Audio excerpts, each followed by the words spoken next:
Okay so मेरे प्यारे बच्चों, आज का डिस्कशन स्टार्ट करते हैं जस्टिस लुई ब्रांडिस के कोट के साथ। जस्टिस कहते हैं sunlight is said to be the best of disinfectants, electric light the most efficient policeman. तो देखो मेरे प्यारे बच्चों, ये जो कोट है इसका मतलब क्या है। देखो इस कोट का मतलब है सिंपल कि ट्रांसपेरेंसी और अकाउंटेबिलिटी कितनी इंपॉर्टेंट होती है करप्ट प्रैक्टिसेस को, अनएथिकल बिहेवियर को दूर करने के लिए। जैसे यहाँ पे मेटामॉर्फिकली एग्जांपल लिया गया है कि जैसे सनलाइट होती है, ये कैसे जो हमारे जर्म्स होते हैं उनको किल कर देती है। जैसे वो जो हमारे जर्म्स होते हैं उनको कैसे किल कर देती है सनलाइट, सिमिलर वे में ट्रांसपेरेंसी और ओपननेस जो होती है वो करप्शन को दूर कर देती है। ये यहाँ पे हमारे लुईस ब्रांडिस बोलना चाहते हैं। जैसे स्ट्रीट लाइट, जब आपको पता होगा कि स्ट्रीट लाइट्स क्यों लगाते हैं, ताकि जो क्राइम्स है वो दूर कर दिया जाए। जहाँ पे भी क्राइम होते हैं आप देखते होंगे वहाँ पे एक कॉमन चीज़ पाते हैं, क्या? अंधेरा। तो जैसे कि स्ट्रीट लाइट जो है क्राइम का रेट कम कर देती है, वैसे ही पब्लिक स्क्रूटनी, ओवरसाइट जो होती है, वो अनएथिकल जो बिहेवियर होते हैं, करप्ट प्रैक्टिसेस होती है, उनको दूर कर देती है। यही कुछ हमारे लुईस ब्रांडिस बोलना चाहते हैं कि ट्रांसपेरेंसी और अकाउंटेबिलिटी कितनी इंपॉर्टेंट है अगर हमें अनएथिकल और करप्ट प्रैक्टिसेस को दूर करना होगा। तो आई होप मेरे प्यारे बच्चों इस कोट का मतलब बहुत अच्छे से आप समझ गए होंगे। बहुत प्यारा कोट था और बहुत ही रिलीवेंट कोट है आजकल जो सिचुएशन चल रही है जुडिशरी के अंदर, उससे रिलेटेड अच्छे से डिस्कस करेंगे। और मैं काफ़ी दिनों से सोच भी रहा था कि ऐसा कोई जुडिशरी के ऊपर एडिटोरियल आना चाहिए, क्योंकि हमारे देश के अंदर जो है सबसे ज़्यादा जो विश्वसनीय और जो जिस पे सबसे ज़्यादा विश्वास किया जाता है वो है हमारी जुडिशरी। लेकिन जुडिशरी के अंदर अभी करप्ट प्रैक्टिसेस जो हैं वो देखने को मिल रही है, जिसके बहुत सारे रीजंस हैं। हमने जब अपना एक एडिटोरियल और डिस्कस करा था जुडिशरी से रिलेटेड, तो उसके अंदर भी हमने कुछ चीज़ें एनालिटिकल वे में, क्रिटिकल वे में डिस्कस करी थी। इस एडिटोरियल के अंदर भी नई चीज़ें हैं, तो काफ़ी ज़्यादा इंपॉर्टेंट है, क्योंकि ये बर्निंग टॉपिक है, हॉट बर्निंग टॉपिक है आजकल हमारे CAPF और UPSC स्पेशली एग्जाम के लिए। तो UPSC हमारा CAPF का जो एग्ज़ाम है उसके लिए इंपॉर्टेंट टॉपिक है हमारा जुडिशरी, और अभी ये सुर्खियों के अंदर भी है कुछ नोटोरियस एक्टिविटी की वजह से। सारी चीज़ देखेंगे इस एडिटोरियल के अंदर। और एक चीज़ हम करेंगे क्या, अपनी नॉलेज बिल्डिंग करेंगे। अपने नॉलेज का जो हमारा पूल है उसमें एक और डायमेंशन, एक और नई जो इन्फॉर्मेशन है वो ऐड करेंगे। तो चलो अपना डिस्कशन स्टार्ट करते हैं। अभी देखो आप सबको पता होगा मेरे प्यारे बच्चों की जस्टिस यशवंत वर्मा जी का एक केस चल रहा है। क्या हुआ था कि उनके घर के अंदर उनका जो ऑफिशियल रेजिडेंट था, जो गवर्नमेंट ने उनको प्रोवाइड कराया था, उसके अंदर आग लग गई। जैसे ही आग लगी, नई दिल्ली के अंदर था घर, तो फायर ब्रिगेड को बुलाया गया। फायर ब्रिगेड वालों ने आग को बुझाया, लेकिन जहाँ पे आग बुझी वहाँ पे 500 के जो नोट थे वो जली हुई हालत में पाए गए, जिसकी वीडियो वगैरह भी वायरल हो गई थी। और ये जो वीडियो थी फिर चीफ जस्टिस ऑफ दिल्ली के पास गई। चीफ जस्टिस ऑफ दिल्ली जो हाई कोर्ट के चीफ जस्टिस हैं, उन्होंने इस चीज़ को इन्फॉर्म करा हमारे CJI को। फिर हमारे जो CJI थे, उन्होंने कॉलेजियम ने जो हमारे ये थे जस्टिस वर्मा जी थे, उनको फिर से अपने जो पुराना उनका इलाहाबाद कोर्ट था वहाँ पे रिपाट्रिएट कर दिया, वापस भेज दिया। तो यहाँ पे कहीं ना कहीं एक क्वेश्चन उठता है। ऑल्थो कि जो जस्टिस वर्मा है, इस एडिटोरियल में बताया गया कि जो जस्टिस वर्मा है वो इस को एक कॉन्स्पिरेंसी का नाम दे रहे हैं कि ये जो है एक साजिश है उनके अगेंस्ट में। तो देखो यहाँ पे एक क्वेश्चन तो साफ साफ उठता है क्या, कि जुडिशरी में करप्ट प्रैक्टिसेस हो रही हैं, ये एक क्वेश्चन उठता है। और आपको पता भी है कि जुडिशरी की जो इमेज है वो धीरे धीरे मलाइन हो रही है। अगर आप देखेंगे रिक्रूटमेंट्स की बात करें, तो रिक्रूटमेंट्स में ही जो बच्चे हैं उनका भरोसा जो है जुडिशरी में नहीं रहा है। ये आपको आमतौर पर देखने को ग्रुप्स में देखने को मिल जाएगा, सोशल मीडिया पे देखने को मिल जाएगा। वो बात अलग है कि उसके लिए कंटेम्प्ट ऑफ कोर्ट लगा दिया जाता है, तो वो जो चीज़ें हैं वो इतनी नहीं जो है प्रोलिफरेट नहीं हो पाती, नहीं चल पाती। लेकिन जुडिशरी के अंदर जो करप्ट प्रैक्टिसेस है, ये कहीं ना कहीं इशारा कर रही है कि एक चरम सीमा पर पहुंच चुकी है। ये हमारा एडिटोरियल में भी बताया गया है। तो अब जब ये सारा इंसिडेंट हुआ तो जुडिशियल इंक्वायरी और ट्रांसपेरेंसी होनी लाजमी थी। तो हमारे जो CJI थे, चीफ जस्टिस ऑफ इंडिया थे, उन्होंने इन हाउस इंक्वायरी बैठाई। और ये हमने कल के एडिटोरियल में भी डिस्कस करा था कि अगर किसी जज के खिलाफ कोई अगर करप्ट प्रैक्टिसेस, दो चीज़ होती है उसके लिए होता है, तो CJI हमारे जो हैं या फिर हाई कोर्ट के जज हैं वो एक इन हाउस इंक्वायरी पैनल बिठाते हैं। तो वही उनके लिए बिठाई, 3 जजेस का पैनल था। उन जस्टिस वर्मा का जो कॉल रिकॉर्ड्स थे, उन सब चीज़ों को जो है, उनके कॉल रिकॉर्ड्स हो गए, उनके स्टाफ का जो कॉल रिकॉर्ड्स हो गए लास्ट 6 मंथ का, उसको जो है बुलाया गया। और हमारे CJI ने इन सब चीज़ों को पब्लिक के अंदर रिवील कर दिया। तो देखो ये कहीं ना कहीं एक स्टेप है किसका, हमारे चीफ जस्टिस ऑफ इंडिया का, जुडिशरी पे जो क्वेश्चन मार्क उठ रहे हैं उसको दोबारा से स्ट्रेंथन करने के लिए, दुनिया का लोगों का, हमारे इंडियन लोगों का जो विश्वास है जुडिशरी के अंदर, उसको कायम करने के लिए जुडिशरी ने और हमारे चीफ जस्टिस ऑफ इंडिया ने बहुत ही अच्छा कदम उठाया है। उसके बाद चीफ जस्टिस जो हमारे वर्मा थे, जस्टिस वर्मा जो थे, उनको उनकी जुडिशियल ड्यूटी से रिवील्ड कर दिया गया। तो देखो इंक्वायरी का कंक्लूजन हो या ना हो, अभी कंक्लूजन नहीं हुआ है, तो जब तक कंक्लूजन नहीं हुआ जब तक उनको उनकी जुडिशियल ड्यूटी से रिवील कर दिया गया था, ये यहाँ पे बता रखा है। तो देखो ये जो है बहुत ही सीरियस कंसर्न है। ऑल तो हमारे कॉन्स्टिट्यूशन के अंदर जो है प्रोविजन दे रखा है कि अगर, जो हमने देखा था कल भी, मिसबिहेवियर या फिर जो अनसाउंड माइंड जैसा होता है कि अगर इनकैपेसिटी, दो थे हमारे, मिसबिहेवियर और इनकैपेसिटी के अंदर जो है चीफ जस्टिस को जो है इम्पीच करा जा सकता है पार्लियामेंट के द्वारा। तो ये कहीं ना कहीं एक चेक एंड बैलेंस का ही तरीका है। लेकिन आज तक मतलब इंडिपेंडेंस के बाद से आज तक जो है एक भी जो है जज वो इम्पीच नहीं हुआ है। तो कहीं ना कहीं ये बता रहा है कि कितनी ज़्यादा ये रिजिड टाइप की प्रोसेस है कि इसको फॉलो करना काइंड ऑफ इम्पॉसिबल है। ऑल्सो ये तो हुआ है कि जो जुडिशरी थी उसके खिलाफ जो है इम्पीचमेंट मोशन चला था, लेकिन ये अभी तक कोई इम्पीच नहीं हो पाया।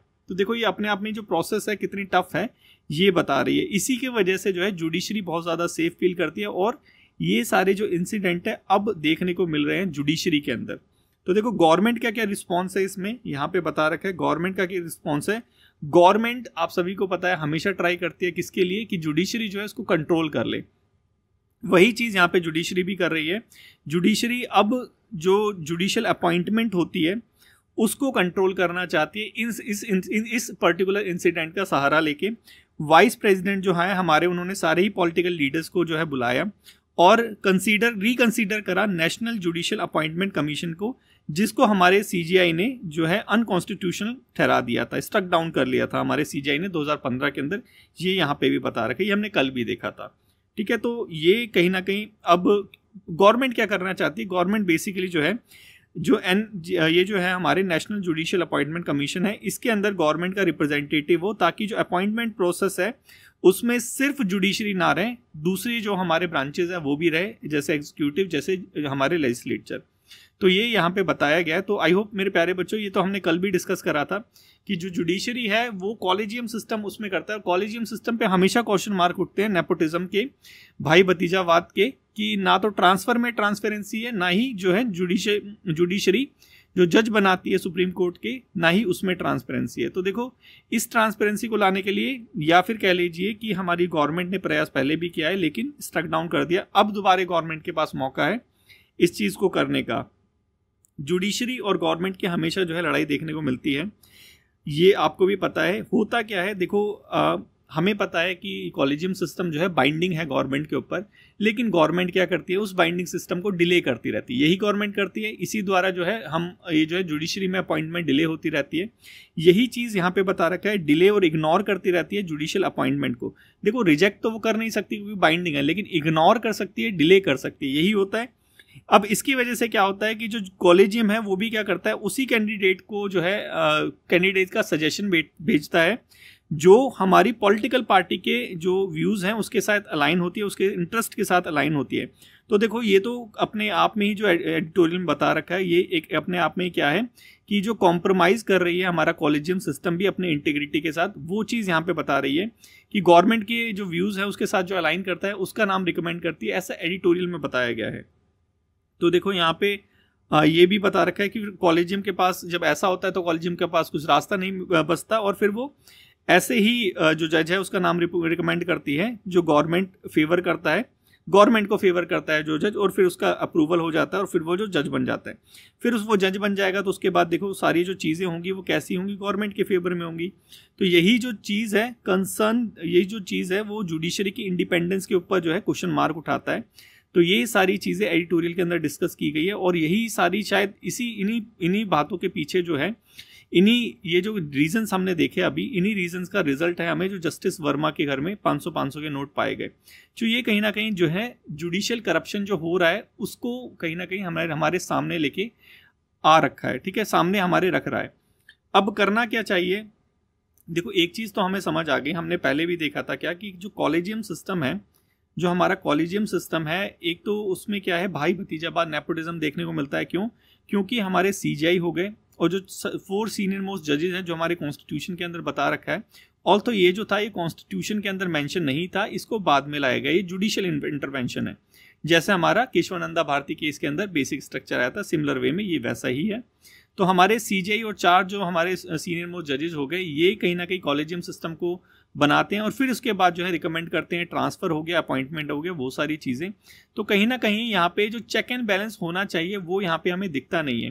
तो इसीलिए यहाँ पे जो गवर्नमेंट है हमेशा कहती है कि जो आपने देखा था ना ये जो नेशनल जुडिशियल अपॉइंटमेंट कमीशन था, तो इसको लेके आने वाली बात, लेकिन इसको भी स्ट्रक डाउन कर दिया, तो ये जुडिशियल एक्टिविज्म का एग्जाम्पल हो गया। तो ये सारी चीज़ें हम ऑलरेडी देख चुके हैं। यहाँ पे एक सजेशन दे रखा है, क्या देख लेते हैं कि जैसे हमने देखा अभी कि जहाँ पे सूरज होता है वहाँ पे क्या होता है, हमारे जो डिसइंफेक्टेंट होते हैं, हमारे जो जर्म्स होते हैं वो मर जाते हैं। जहाँ पे लाइट होती है वहाँ पे क्राइम हो जाता है। तो सिमिलर वे में यहाँ पे भी जुडिशरी में जो है हमें एक ट्रांसपेरेंसी लाने की ज़रूरत है, क्योंकि ये जो नेपोटिज्म हो गया, इम्प्रॉपर जो सिलेक्शन हो गया, इसी का रिजल्ट हमें अब देखने को मिल रहा है करप्शन के रूप में। ठीक है, जब ट्रांसपेरेंसी नहीं होगा तो करप्शन होगा, इमोरल बिहेवियर होगा। यही एग्जाम्पल हमारा जस्टिस जो वर्मा है उनके रूप में दिखाई देता है। उनके घर में जो 500 के नोट जले रूप में पाना एक आम बात नहीं है, जुडिशली में करप्शन को कहीं ना कहीं सामने रख के आ रहा है, उजागर कर रहा है। तो ये सारी चीज़ें देखते हुए यहाँ पे सजेशन दे रखा है कि एक इंडिपेंडेंट जुडिशियल अपॉइंटमेंट कमीशन होना चाहिए। NGC हमने देखा था, NJAC, इसको तो स्ट्रक डाउन कर दिया, लेकिन यहाँ पे सजेशन दिया गया है। ये सजेशन सबसे ज़्यादा इंपॉर्टेंट है, इसको नोट कर लेना मेरे प्यारे बच्चों, ये इंपॉर्टेंट है, इसको लिखोगे तो एक्स्ट्रा मार्क जरूर मिलेंगे। अगर जुडिशरी का क्वेश्चन आ जाता है तो उसमें अगर इंप्रूवमेंट कैसे करनी है, तो ये वाला एग्जाम्पल अच्छा है। जुडिशियल अपॉइंटमेंट कमीशन अपॉइंट करना चाहिए, उसमें कॉम्प्रोमाइज़ होने चाहिए। मतलब कॉम्प्रोमाइज़ मतलब किस किस चीज़ से मन के मिला होना चाहिए, जो रिटायर्ड जज है उनसे, जो रिटायर्ड, ना कि जो सर्विस में है उनसे, क्योंकि जो सर्विस में होंगे वो फेवर करेंगे गवर्नमेंट का, फेवर करेंगे तो क्या होगा, उनको फिर बेनिफिट होगा। ठीक है, जैसे कि हम देखने को मिलता है कि जो जस्टिस गोगोई थे उन्होंने रिटायरमेंट के बाद राज्यसभा में ज्वाइन कर लिया। तो ये कहीं ना कहीं इंडिकेशन है क्या, कि जो जुडिशरी और जो हमारी गवर्नमेंट एग्जीक्यूटिव है, इनका नेक्सस स्टार्टिंग से देखने को मिलता है, और ये एडिटोरियल में भी यहाँ पे बता रहा है। तो यहाँ पे एक सजेशन ये भी आपका हो सकता है, ऑल्सो यहाँ पे नहीं बता रखा है, यहाँ पे सजेशन एक ही दे रखा है, क्या, जुडिशियल अपॉइंटमेंट कमीशन होना चाहिए। जो जजेस को रिटायर हो जाते हैं या जो एमिनेंट पर्सन है उनसे मिलजुल के बनना चाहिए।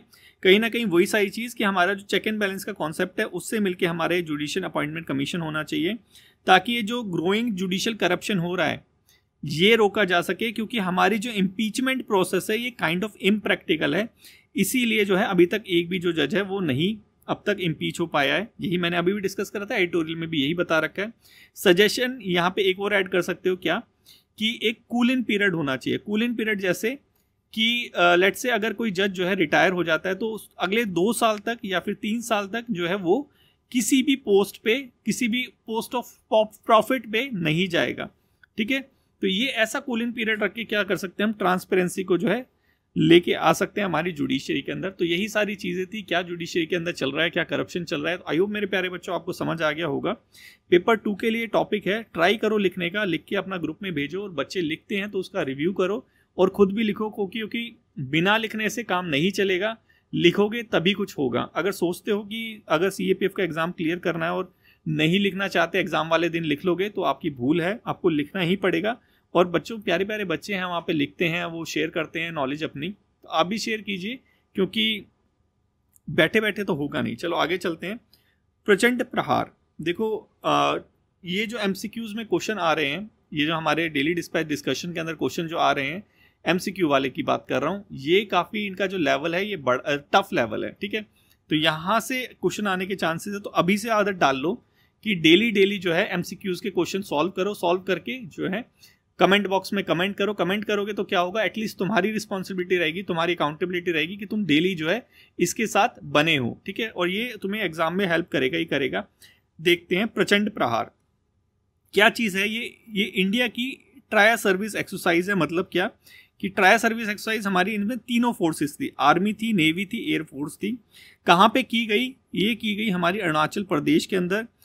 ऑब्जेक्टिव क्या था? हमारा ऑब्जेक्टिव था इंटीग्रेटेड अप्रोच करना, सर्विलांस में अपनी फायर पावर को प्रैक्टिस करना, फ्यूचर वॉरफेयर के लिए अपने आप को रेडी करना। ये सारा क्या था? हमारा ऑब्जेक्टिव था formally.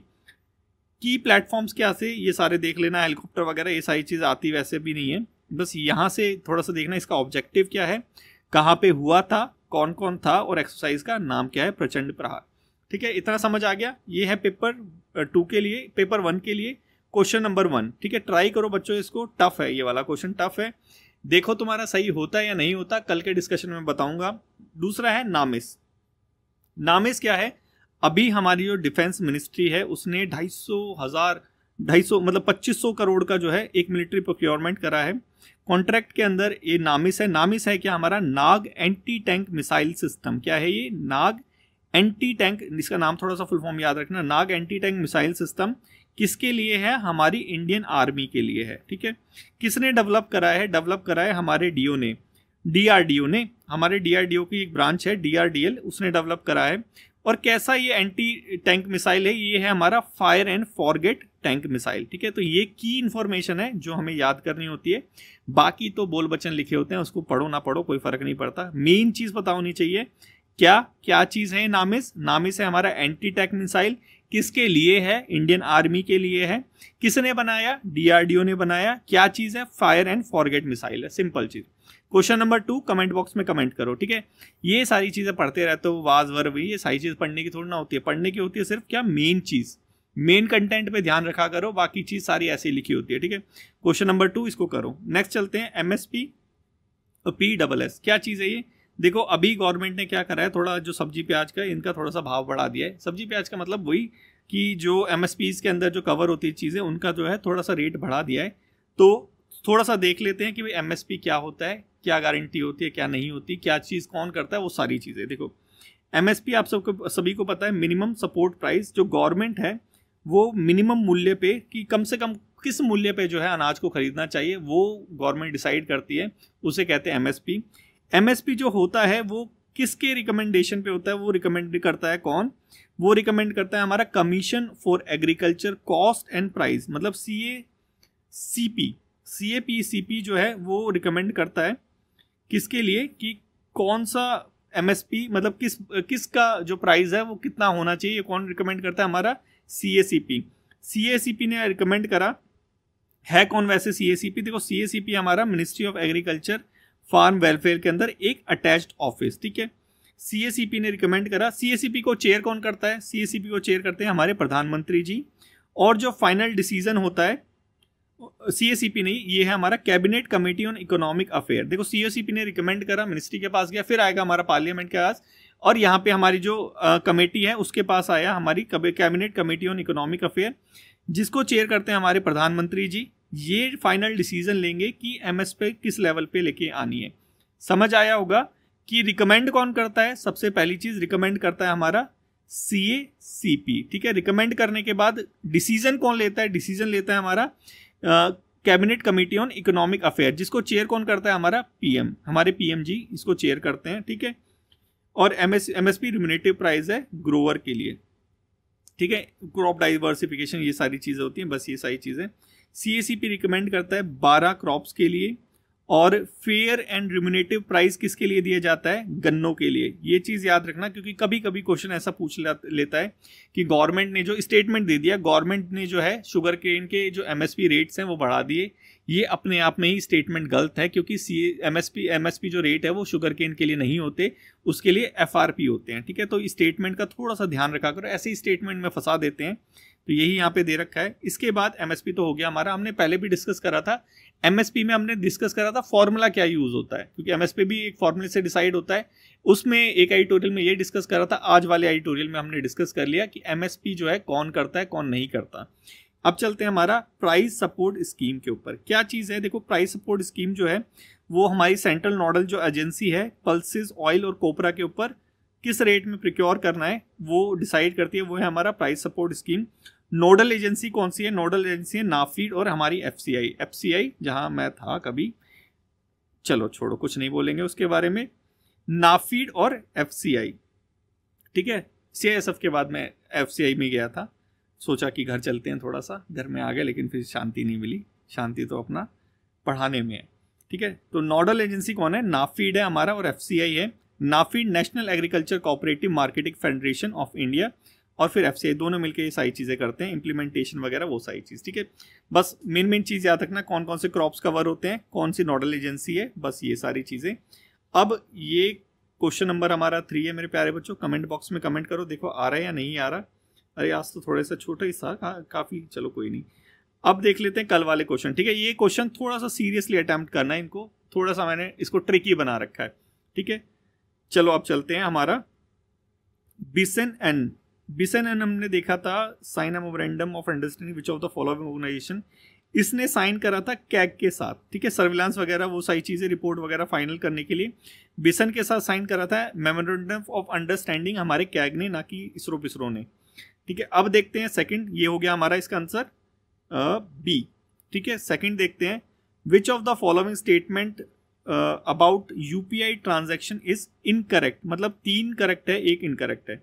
UPI built over the IPS infrastructure, UPI IPS infrastructure, चलो देखते हैं। ऐसा कुछ था लेकिन प्रॉपर तरीके से याद नहीं है कि आईपीएस, ये तो था, मेरे को पता है। दूसरा देखते हैं, the default UPI transaction limit is 1 lakh rupees except for specific category. हाँ ये चीज़ था, 1 लाख था डिफॉल्ट, बाकी एक्सेप्ट उनके लिए ज़्यादा था। E mandates for filling online transaction now require additional factor authentication for amount above 1 lakh rupees.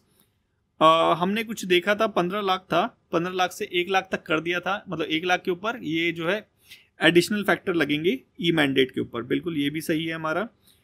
NPCI regulates UPI transaction as well as demat transaction, ये चीज़ गलत है हमारी। डीमेट ट्रांजैक्शन हमारा सेबी का डोमेन है, कहाँ से एनपीसीआई इसको डील कर रहा है, मतलब हमारा आंसर हो गया डी। तो देखो सारी स्टेटमेंट अगर नहीं भी याद आता, क्योंकि मुझे भी नहीं याद आया एक में क्या था, लेकिन जब सारी स्टेटमेंट देखोगे तो वहां से पकड़ में आ जाएगा क्या चीज़ सही है क्या चीज़ नहीं है। नेक्स्ट देखते हैं, नेक्स्ट है हमारा स्टेटमेंट दे रखा है USCIRF के बारे में। हमने देखा था ये यूएस का है, ठीक है, ये मैंने बोला था तुम्हें, मेरे को याद आया कि ये यूएस का है, यूएन का नहीं है। तो पहला स्टेटमेंट देखते हैं, it was establish 1988 under universal declaration of human right. नहीं, ऐसा नहीं था, वहां से कुछ पावर वगैरह ले रहा था, लेकिन ऐसा कुछ नहीं कर रहा था कि इसके अंडर वो जो आया था, इसके अंडर नहीं था, ये तो यूएस के अंडर था ना, ये गलत हो गया। Only country designated as the country of particular concern CPC, India को डिक्लेयर तो करा था लेकिन अकेली कंट्री नहीं थी, और भी कंट्री थी, तो मतलब इसका आंसर हो गया हमारा डी, ठीक है। क्या आंसर है इसका हमारा डी, क्योंकि हमने देखा था 3-4 कंट्री या फिर 20 एक कंट्री थी जिसको यूएस ने हमारा सीपीसी के अंदर वो करा था, डेजिग्नेट करा था, तो ये भी नहीं है। नेक्स्ट देखते हैं हमारा VLSRM नवल डिफेंस, हमने देखा था इसका एक्सपेरिमेंट करा था डीआरडीओ ने।